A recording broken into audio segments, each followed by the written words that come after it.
Hello everyone, I am Chris Baker from LuckyGunner.com. Earlier this year I decided to revisit some of our older videos and offer a few updates, clarifications, and corrections. Today I want to take a second look at our most viewed video ever, Cruiser Ready, How to Store a Home Defense Shotgun. This one is from February 2016 and it's up to a little over 2 million views now. I wouldn't say it's our best video. It's not one that I ever expected to be very popular, but I guess we just happened to hit YouTube's algorithm just right on that day. It's also one of the shorter videos we've done at just over 5 minutes long. I don't think it necessarily needed to be longer than that because the main point is pretty straightforward. This is a simple concept. It doesn't require a lot of explanation. But a shorter runtime does mean that I didn't elaborate much on every detail, and that left a lot of room for questions. So fair warning, some of those questions are going to take us into the weeds a little bit, and we're going to cover a lot of ground beyond simply just how to store your shotgun. So let's watch a couple of clips from the original video, and I will come back and try to answer some of those questions. I'm going to suggest that you keep a home defense shotgun in what is called cruiser ready condition. That name comes from the way that cops have often stored shotguns in their patrol cars, and that is with the magazine tube loaded, the chamber empty, the slide unlocked, and sometimes with the safety on, but I'm going to suggest you leave the safety off. So that way, if I need the gun in an emergency, all I have to do is just grab it, rack around in, and it's ready to fire. There are a few reasons to store the gun this way, but as far as I'm concerned, the only reason that really matters is the safety issue. Most shotguns are not drop safe. So if there is a round in the chamber and the gun falls down in the closet or it's dropped, it can go off by itself. Even with the safety on, the safety just prevents the trigger from being pulled. It doesn't block the hammer, it doesn't block the firing pin, and so it doesn't prevent the gun from being discharged if there's some kind of sudden jolt. And really, you'd be surprised at how little it takes for one of these things to go off if there's a round in the chamber. If we keep it stored in cruiser ready condition, the chamber is empty, so we eliminate that possibility. And with the slide unlocked, it really just takes half a second to get the gun into action. Okay, a couple things I want to add here. First, one of the most frequent questions I've been asked about this video is, what shotgun is that? It is a Remington 870 with a Magpul stock and forend and a 14-inch barrel. I have since changed the forend out to this Surefire forend. It is a legally registered short-barreled shotgun. I did a whole video about just this shotgun a month after I posted the Cruiser Ready video, so I'll leave a link to that in the description if you want more info on it. More importantly, in this first segment of the video, I think I might have given the impression that shotguns are just spontaneously going off left and right without anyone actually pulling the triggers. I don't want to overstate the issue of shotguns not being drop safe, but it is a real thing. In fact, most long guns are not technically drop safe, but you are very unlikely to run into an issue with that if it's a newer shotgun or one that's been well maintained with all the appropriate springs and parts replaced periodically. But, you know, people tend to keep shotguns around for a long time. A lot of them get passed down in families from one generation to the next. There are a ton of surplus police shotguns out there that are pretty beat up. Those are the guns that are far more likely to discharge if they are dropped. The problem is that there is usually no outward indication that the internals are not in great shape. And it seems like when they do discharge from a drop or a jolt, it's often a very minor one. So for example, if you've got an old like 870 with a worn out sear, there's a chance that it could drop the hammer just from something like tapping the butt on the ground lightly. Obviously, the most ideal solution is to keep your shotgun in good repair. That's not going to make it 100% drop safe, but it will certainly help. Either way, there are some other good reasons to store your shotgun with an empty chamber. Personally, my general rule of thumb that I use is that outside of the shooting range, I don't leave a round in the chamber of any gun unless A, the trigger is completely enclosed and protected like it would be with a holster on a handgun, and B, it is either on my person or locked up somewhere. The reason for that is pretty simple. We tend to store shotguns in places that are kind of dark and cramped. So if I'm grabbing a gun from inside a safe or a case or a bag or a closet or from under the bed, there's a good chance that I'm not going to have a great view of what I'm doing. I won't necessarily be able to carefully pick up the gun in a particular way like I would if it was sitting on a table out at the shooting range in the middle of a nice day. Now, that's not usually a big deal, but if you handle guns often enough, eventually you will grab a gun and something will catch on the trigger guard, or you will find your finger inside a trigger guard when you did not intend for it to go there. Now, you combine that with a round in the chamber and a single action shotgun trigger that's probably only about 4 pounds, and you're really close to putting a hole where you don't want one. An empty chamber also provides an extra layer of safety if you've got kids in the house or anyone else who probably shouldn't be handling the gun. In general, it is just an easy way to avoid accidents. I'm also going to leave the magazine tube downloaded by 1 round. So this tube holds 5 rounds, but I'm only going to leave 4 in there. Normally these pump action shotguns are extremely reliable, but when they do fail, one of the things that tends to fail is the magazine spring. So I don't want that spring to be under any more pressure than it has to be by leaving it fully compressed for long periods of time. That was probably the least important point that I made in that original video, but it's the one that has provoked the most reactions. A great many people wanted to make sure that I know that springs do not lose tension from staying compressed for long periods of time. They lose tension from being cycled, from being compressed and decompressed. Yes, as a rule, that is true. My original explanation was not very good, and my suggested solution was probably not the best one. A new spring does lose a little bit of its initial tension when it's first compressed for a while, but that decline levels off, and it should be able to stay compressed for many decades before noticeably losing more tension. And it should be able to withstand many thousands of cycles of compression and decompression before it loses any tension. The average shotgun owner is not going to get anywhere close to that. And yet, it is very common for shotguns to have feeding issues that are resolved by replacing the magazine spring. So somehow, these things do wear out from time to time, even though they're not supposed to. Some possible explanations are that the magazine springs are maybe not 100% free from manufacturing defects.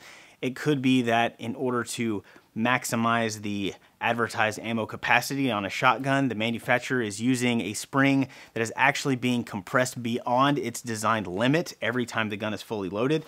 Maybe the spring has been exposed to temperature fluctuations or corrosion and its integrity has been compromised. I am not trying to argue against the rules of physics. I know that springs are supposed to last a very long time, and some springs do last a very long time in other applications, but that's assuming the spring is made properly, it's in good condition, and there are no adverse environmental factors. So look at this thing. Shotgun magazine springs are kind of flimsy.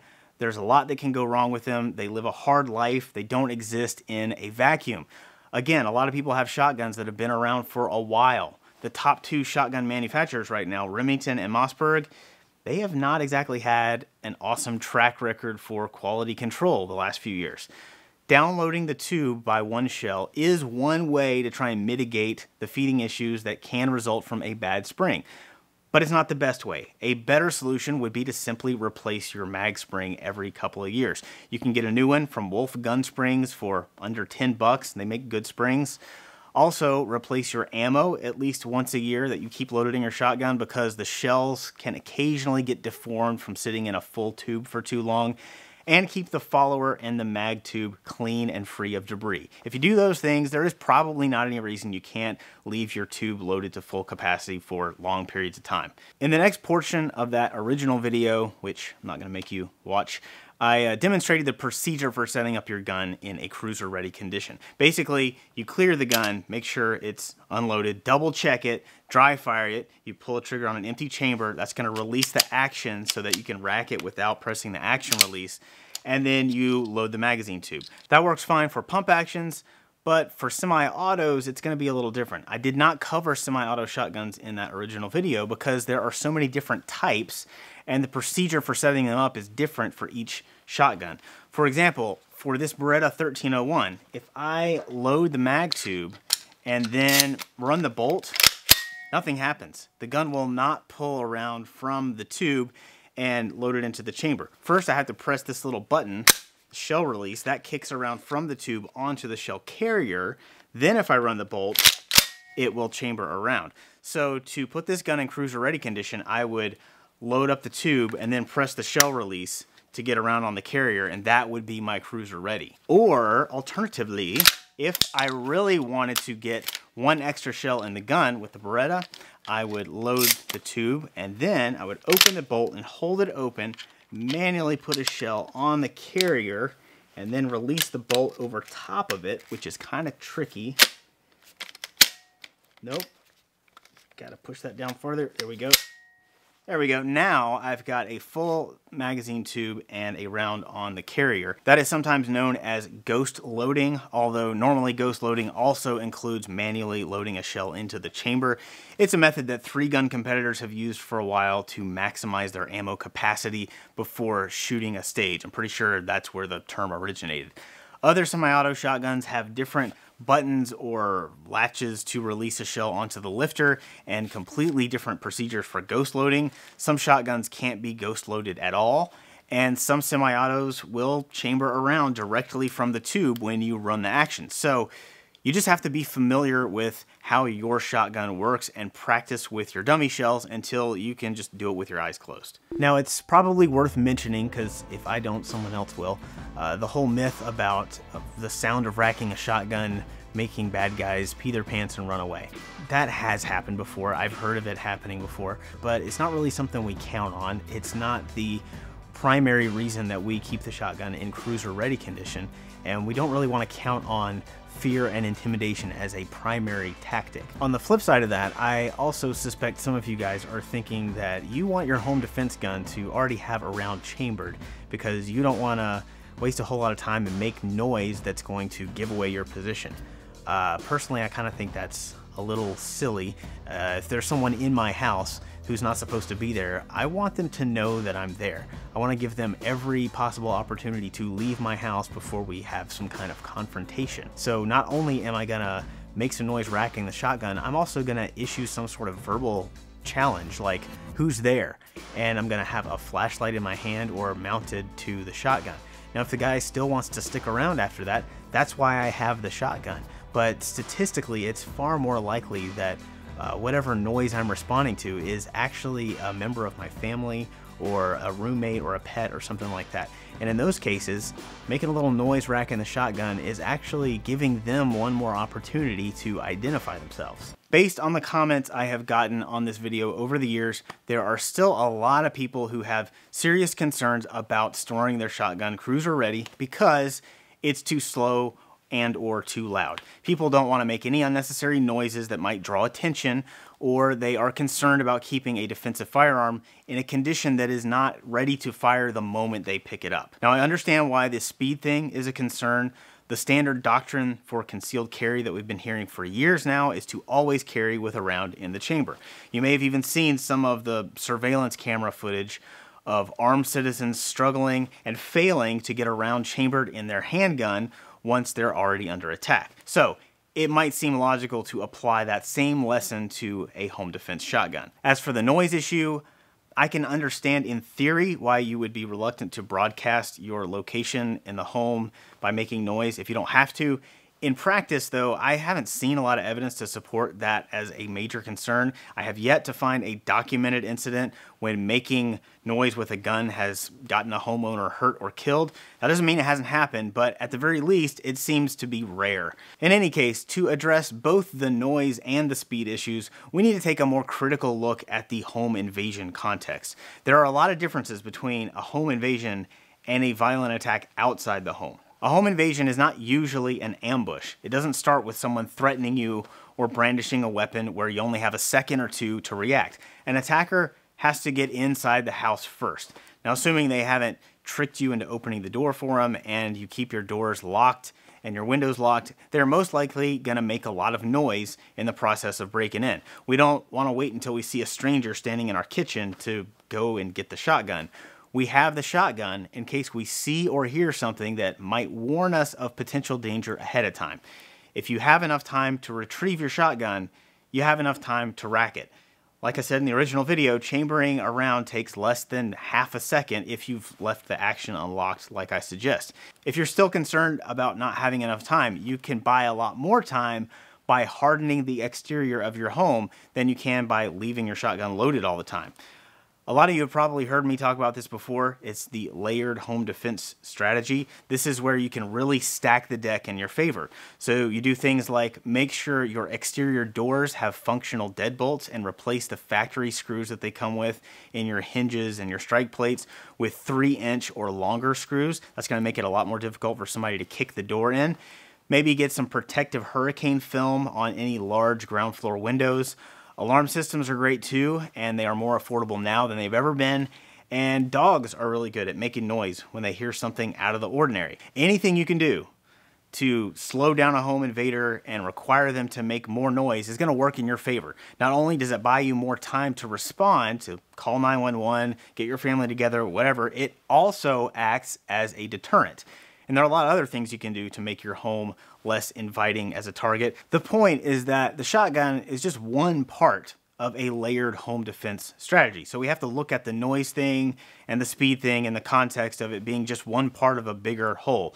So personally, I'm not concerned about a racking sound giving away my position, because even if someone managed to force their way into my house before I got to my shotgun, I really doubt they would hear anything other than an alarm blaring and dogs barking.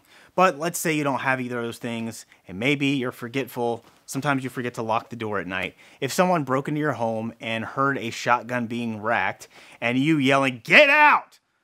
of all the possible responses they could have to that, which ones are going to be a problem for you, and how likely are those responses to happen? Will this home invader just start blindly firing in the general direction of the sound? Are they going to take that sound as an invitation to come and try and find you? Sure, I think both of those things are possible. I am sure at least one of them has happened before. Maybe I'm way out of the loop on this and it's a lot more common than I think, but I am pretty confident that those would be considered extreme outlier events.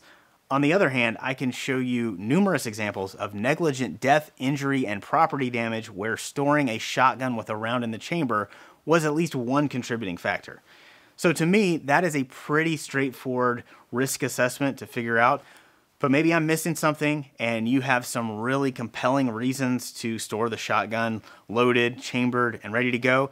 If that's the case, I am going to make a few suggestions. 1, store it with the safety on. 2, keep the gun locked up, at least when you're not around.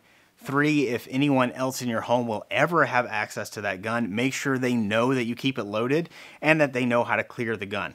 And 4, consider buying something that will protect the trigger when the gun's not in use. There's a company called Trigger Safe. They make a device like this that fits a lot of different shotguns.